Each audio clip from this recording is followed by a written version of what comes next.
자, 이건 한 유튜브 채널에 올라온 황정민 씨와 관련된 카톡 내용들 되겠습니다. 여기 보면 지금 폭로를 한 당사자인 A씨가 여성이죠. 오빠가 그렇게 편하시면 그렇게 하시는 게. 그러자 황정민 씨로 보이는 대답이 아무튼 첫 데이트인데 집까지는 데려다 줘야지 양아치냐.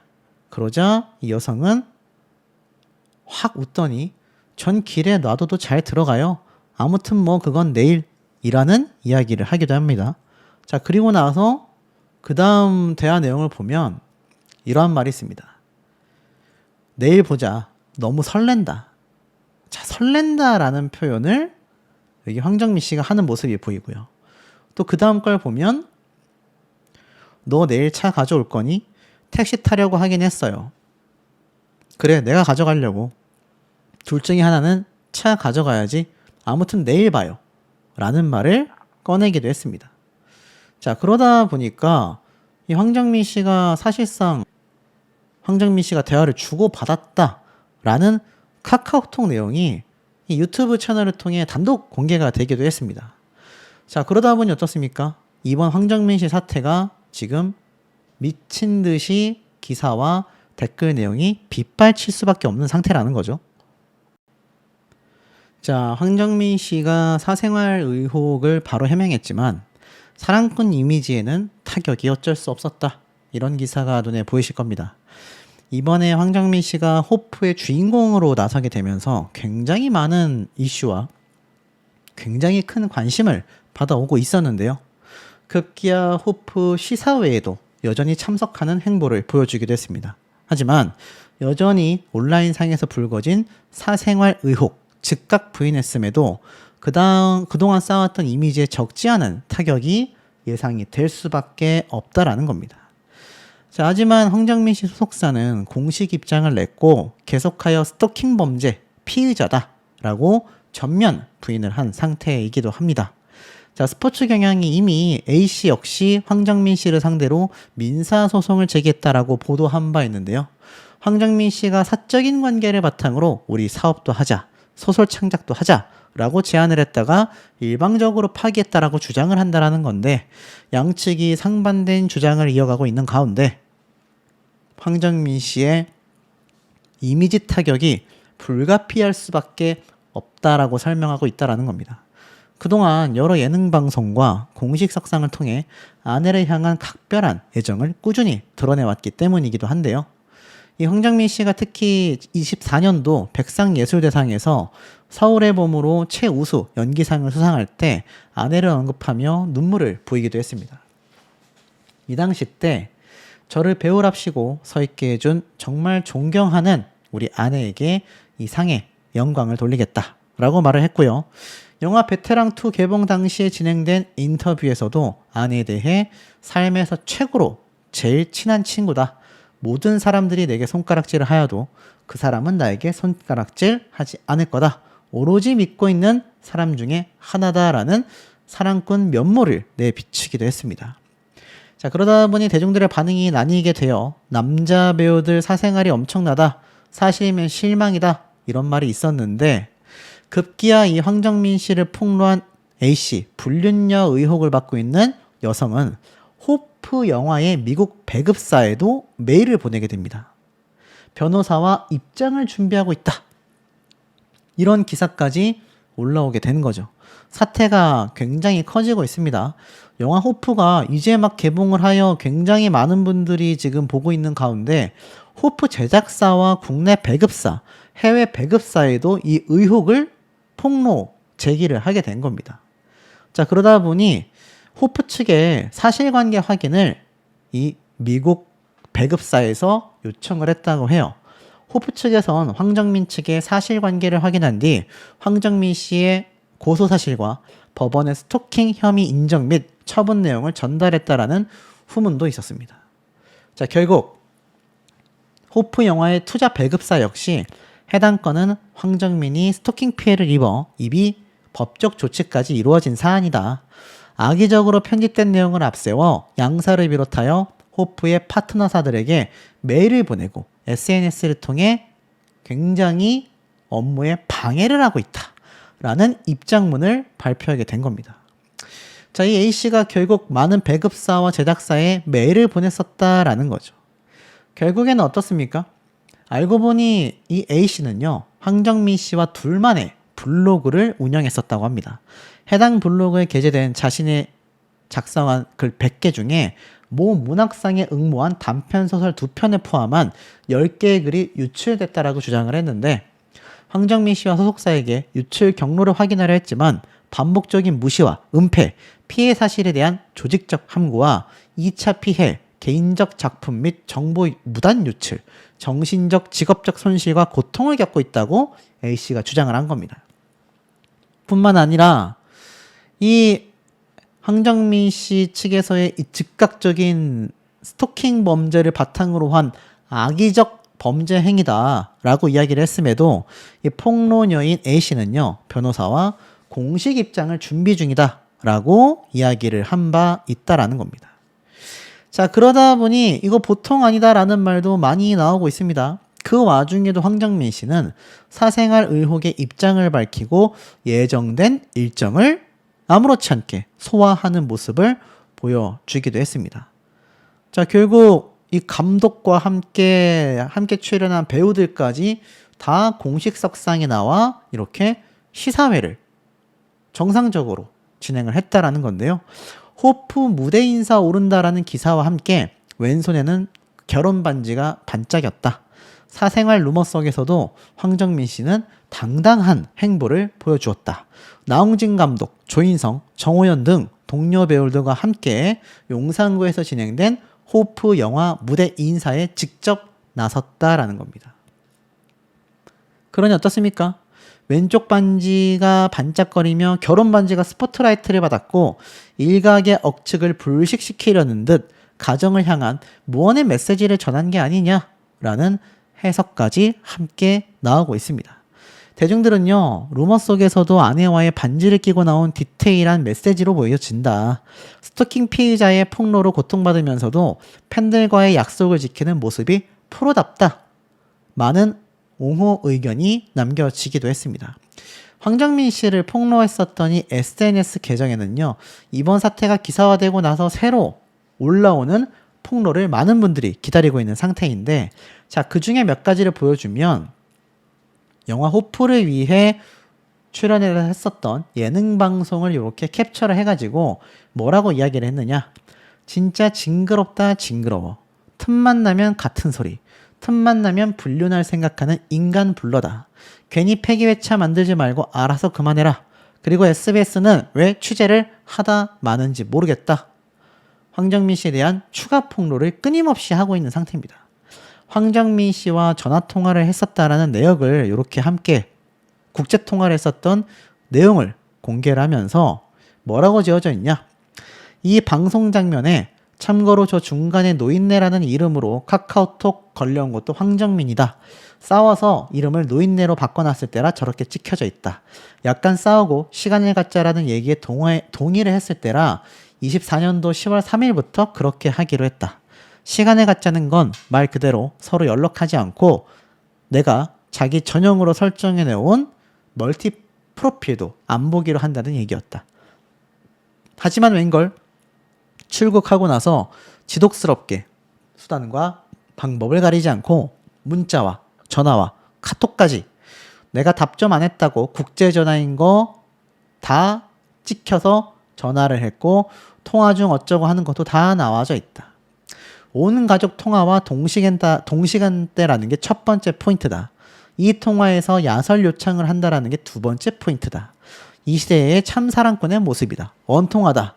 이런 사람이 대한민국 형사법을 악랄하게 이용할 줄 알았으면 이때 내가 스토킹으로 신고했어야 하는데 연락하지 말자고 했는데 해외에서 계속 전화한다고 인간적으로 계속 껄떡대고 쌍방관계 2년을 진행해놓고 수틀리면 공포와 불안을 호소하며 스토킹으로 고소하는 인간들.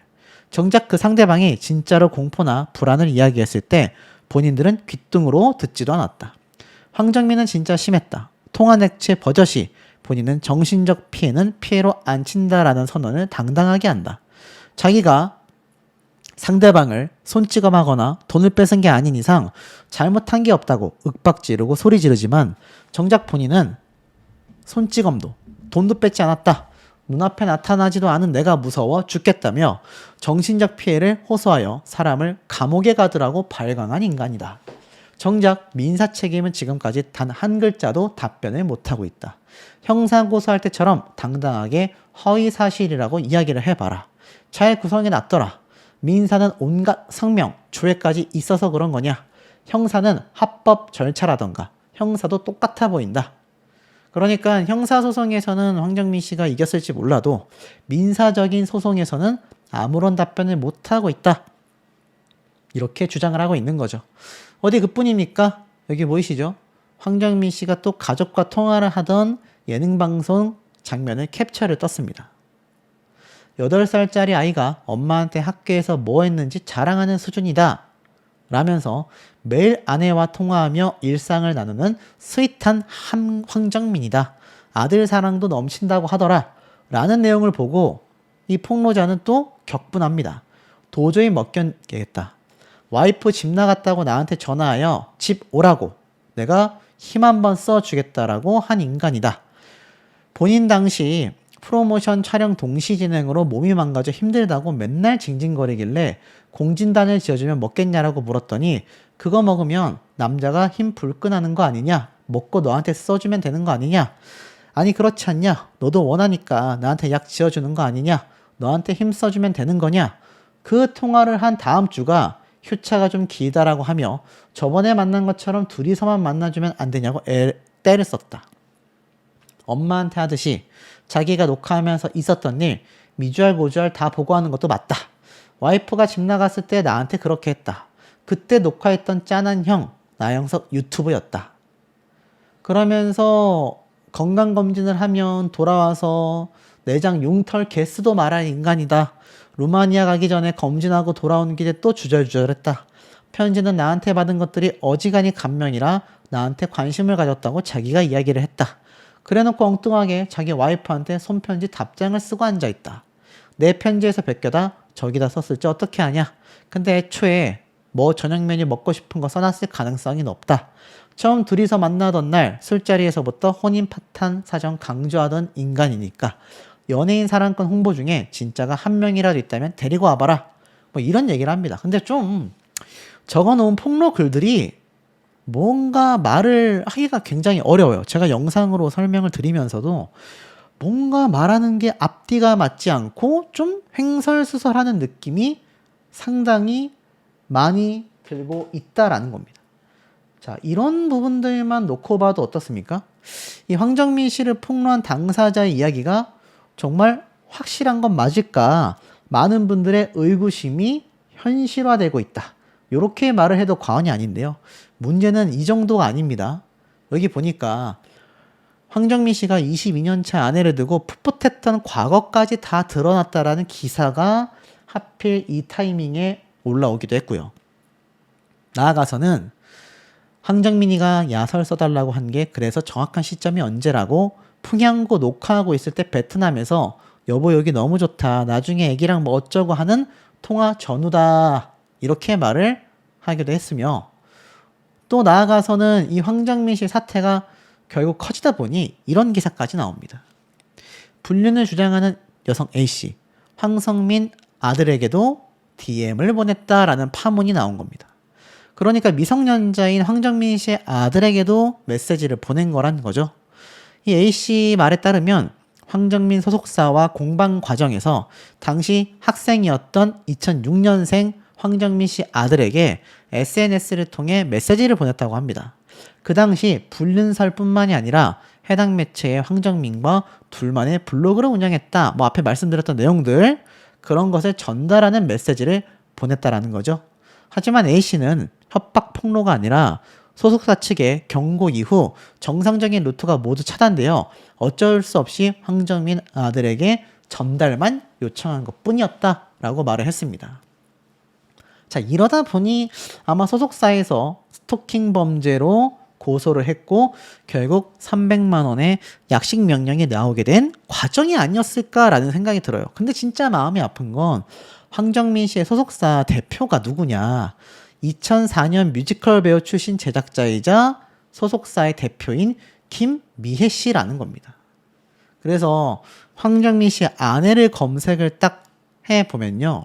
이렇게 눈에 뜨이시는 게 보일 겁니다. 보이시죠? 아내가 내치지 않는다면 연극을 계속할 것이다 라는 이야기를 당시 공식 석상에서도 이야기를 하기도 했고, 아내의 모습이 이렇게 함께 나란히 공개가 되기도 했습니다. 그런데 황정민 씨 소속사 대표가 아내예요. 그러니 이 사실을 다 알고 있을 것이고, 스토킹 범죄라고 결론이 난 상황에도 이렇게 A씨라는 폭로자가 2차, 3차 폭로를 하고 있으니 아마 대표이자 아내라는 입장에서는 굉장히 속이 탈 수밖에 없지 않을까 싶습니다. 여러분들이 보실 때도 황정민 씨가 안고 싶다, 아내가 없을 때 내가 내 힘을 너한테 쓰고 싶다, 이 얘기가 맞을까요? 아니면 스토킹 범죄가 맞을까요? 의문점들이 드는 건 지금 한두 가지가 아닙니다. 피하려고 오히려 형사고소를 먼저 진행하였다. 폭로자는요, 자신이 해외에 있던 당시에도 이 배우로부터 지속적으로 국제통화, 카카오톡 음성통화가 걸려왔다고 주장을 했습니다. 연락하지 말자 해놓고 해외까지 계속 전화하고 통화에서는 야설을 요청했고, 본인은 정신적 피해는 피해가 아니라며 소리를 지르던 사람이 정작 자신은 정신적 피해를 주며 고소를 진행하였다 라고 주장을 했습니다. 이게 누구였냐면 바로 황정민 씨로 밝혀졌습니다. 황정민 씨와 관련된 지금 기사가 미친 듯이 빗발치고 있습니다. 당연히 황정민 씨와 소속사는 사실을 부인하며 정면 반박을 했는데요. 제가 항상 말씀드리죠. 이런 경우는 보통 한쪽이 완전한 거짓말을 하고 있는 경우가 상당히 많다. 근데 최근 이 박나래 씨 사태를 제가 정리하면서 본 게, 이제는 누가 누구의 거짓말이라고 판단하기 어려울 정도로 양쪽 다 의혹을 받는 경우도 생기고 있어서 뭐라고 결단 내리기가 굉장히 어려운 것 같습니다.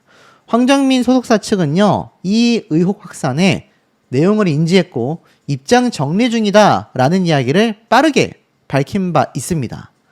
자, 이 입장을 정리 중이다 라고 이야기했던 황정민 측은요, 결국 불륜을 주장하는 팬과 조용히 진흙탕 다툼을 했다. 스토킹 대 무죄 맞고소가 이루어지고 있었다라는 겁니다. 아, 충격적이죠. 그래서 이 내용을 살펴보면 지금 황정민 씨가 여성 A씨를 상대로 지난해 8월 스토킹 등의 혐의로 형사고소를 진행한 바 있습니다. 법원은 지난 2월 그 여성 A씨에게 벌금 300만 원의 약식 명령을 내렸는데요. 법원은 A씨에게 3차례에 걸쳐 접근 금지 등의 잠정 조치를 부과하며 스토킹 혐의를 인정했습니다. 하지만 여성 A씨가 불복을 하며 정식 재판을 청구하면서 법적 공방이 여전히 진행 중이라고 말하고 있습니다. 그리고 이 여성 A씨 역시 황정민 씨를 상대로 손해배상 청구 소송을 제기하며 맞대응에 나섰는데요. 여성 A씨 측은 지난 2월 서울중앙지법에 소장을 제출하며 황정민 씨가 사적 관계를 빌미로 사업과 소설 창작 요구 등을 제안했다. 그러다가 일방적으로 파기했다라고 주장을 했습니다. 이미 온라인 상에는 이 여성 A씨가 공개한 메시지 내역, 통화 녹취 음성, 해외 통화 기록 등이 엄청나게 파문으로 번져나가고 있는 상태인데요. 소속사 측에서는 황정민 씨 관련 악성 게시물 작성자가 계속하여 황정민 씨를 괴롭혀왔다. 범죄자다. 피의자다. 이렇게 말했습니다. 그리고 이 작성자를 형사고소했다라고 공식 입장을 밝히기도 했는데요. 또한 악의적으로 편집된 게시물에 대해서도 추가 법적 조치를 할 예정이다 라고 이야기를 했습니다. 일각에서는 딥페이크 및 AI 음성 합성 기술을 활용한 조작 가능성까지 제시가 됐는데요. 여기에 대중들의 반응은 사실 적시 명예훼손 없어져야 한다. 사실이 아니길 바란다. 중립기어 박는다. 팬을 건드린 거냐? 뭐 굉장히 지금 의혹이 막 주거니 받거니 하고 있는 상태라는 겁니다. 그런데 중요한 건 바로 이 녹취 내용을 제가 들려드려보도록 하겠습니다. 그냥 전화했어. 너 전화하면 안 돼? 너랑 나랑 통화할 때 오늘이 세상 진짜 세상 처음으로 제일 밝은 이목들이었어. 내가 먼저 전화했지 언제 전화? 너무 밝게 내 오빠 이렇게 이쁜 내 오빠 뭐 이랬는데. 자, 보시면 어떻습니까? 이 사실 황정민 씨 목소리가 굉장히 유력해 보이거든요. 아마 황정민 씨가 아니었다면 소속사에서는 아주 맹렬하게 부인을 했을 겁니다. 전부 다 조작이다. 근데 아직 그런 말이 나오지 않았다라는 언론사의 기사를 볼 수가 있었죠. 여기 내용을 살펴보면 술 먹으면 여자한테 전화해서 그 여자 성대모사 하는 게 특기다. 전전주에 시간 갖자고 해서 내가 지켜주고 있었다. 본인이 시간 갖자는 약속을 깨고 전화한 거라는 게 더 중요하다. 그러면서 상대방 말을 일방 스토킹이라고 한다. 처음부터 일관되게. 그리고 민사 책임 알았으면 시간 그만 끌고 민사소송 손해배상 걸린 거 답변을 해라. 네가 입막음하려고 형사고소 선빵치는 수법 이미 유명하다. 그러니까 본인은 명백하게 황정민 씨가 불륜 의도로 접근했다라고 주장을 하는 거죠. 좀 더 들어보면 와 이렇게 이쁘게 내 오빠 막 그러는데 야 근데 그 전에 어쩜 그렇게 나를 그렇게 구석에 몰아놓고 야 구석에 나를 몰아넣어가지고 뭐가 어쨌는지 저쨌는지 하면서 화를 떠오고 야 아니 아무튼 야 내 오빠 이 목소리 내 오빠라는 와 마이 갓 야 이렇게 이쁘게 통화할 수 있는데 야 그전에는 뭐였어 그러면? 화내지 마시고 알았어요. 자, 그러니까 이걸 보면 황정민 씨 주장은 또 어느 정도 예상이 되기는 합니다. 그러니까 예를 들어서 이런 거죠. 황정민 씨가 아마 이 스토킹이라고 주장하는 팬과 뭐 어떤 영화에 관련된 거였을 것 같아요. 거기에 대해서 이제 비판을 받았고 결국 어떻게 하다가 서로 연락이 된 것 같습니다. 근데 자기가 전화를 해보니까 오빠라면서 너무 예쁘게 통화를 받는다. 자기를 맹렬하게 비판한 거에 비해선 뭐 이런 통화 내용으로 저는 좀 유추가 돼요. 이걸 제가 황정민 씨가 불륜을 했다 안 했다라고 말씀드린다라기보다는 저런 내용이 예상이 된다라는 겁니다. 근데 중요한 건 이 녹취만 있는 게 아니라 다른 녹취도 있습니다. 이게 좀 약간 결정적이었던 것 같아요. 그게 중요한 게 아니라 저기 카톡 대문이 너무 귀여워서 그건 인정해야 돼. 이번에는 되게 짤막하게 크크크 해가지고 너무 딱 그러니까 너무 귀여운 거야. 그래서 전화하는 거야. 그러니까 이런 게 너랑 나랑 관계인 거야. 같아라는 생각에 들어서 전화하는 거야. 너무 귀여웠어. 그러니까 안아보고 싶다. 그래 맞아. 우리가 좋아하면 안아보고 그러니까 안아보고 싶지 나도. 그래 기다리자. 밖에 나와가지고. 그러니까 이게 참 모르겠습니다. 이게 중립기여를 제가 말씀드리는 이유가 황정민 씨가 불륜일 수도 있고 아닐 수도 있지만 이게 통화 내용이 좀 전체 내용이라고 하기에는 여자분하고 주고받은 부분이 좀 잘려 있는 것 같아요. 편집이 되어 있는 것 같습니다. 이게 어떤 상황에서 저런 대화를 주고받은 건지 안아보고 싶다라는 게 이 여성분을 안고 싶다고 한 건지 뭐 팬들을 보면 포옹해주고 싶다라고 한 건지 뭐 뭔지 알 수가 없어요. 자, 그러다 보니까 이게 지금 맹렬하게 황정민 씨를 비판하는 분들도 있고 이거는 좀 약간 중립기여를 박아야 하는데 라고 말하시는 분들도 있습니다. 그리고 또 결정적인 건 세 번째로 이거예요. 나는 그게 너무 관계가 후진 관계잖아. 너무 힘들어. 그래요 라고 하니까 차라리 난 속으로 있잖아. 그 생각도 했어. 너랑 차라리 사귀었으면 이 정도는 아니지 않을까. 뭐 이런 생각이 드는 거야. 그러다 여자는 굉장히 격분합니다. 유부남이 애초에 사귄다는 전제를 어찌나 아무렇지 않게 하는지 멈칫한 내가 너무 유교 사상인 건가? 사귀지도 않고 이렇게 생사람 잡히는데 사귀었다면 이거 큰일 났겠다. 너랑 잤던 여자들 괜찮은 거냐? 이렇게까지 메시지를 주고받은 내용도 공개가 되어 있습니다. 그러니까 굉장히 이게 지금 좀 짤막짤막하게 편집이 되어 있는데 두 가지로 생각해 볼 수 있을 것 같아요. 황정민 씨가 정말로 불륜을 했다. 반대로는 불륜을 하지 않았음에도 황정민 씨가 불륜을 한 것처럼 여성분이 조작했다. 둘 중에 하나이지 않겠습니까? 근데 여성분이 조작했다라고 하기에는 또 법적인 다툼이 지금 이루어지고 있기 때문에 이런 많은 정황 증거를 100% 오픈할 수 없는 상황일 거예요. 제가 볼 땐. 자, 그러다 보니까 이게 편집되어 있을 수도 있다라는 겁니다. 굉장히 머리가 아프죠. 자, 그러다 보니까 아니나 다를까 이 황정민 씨 측에서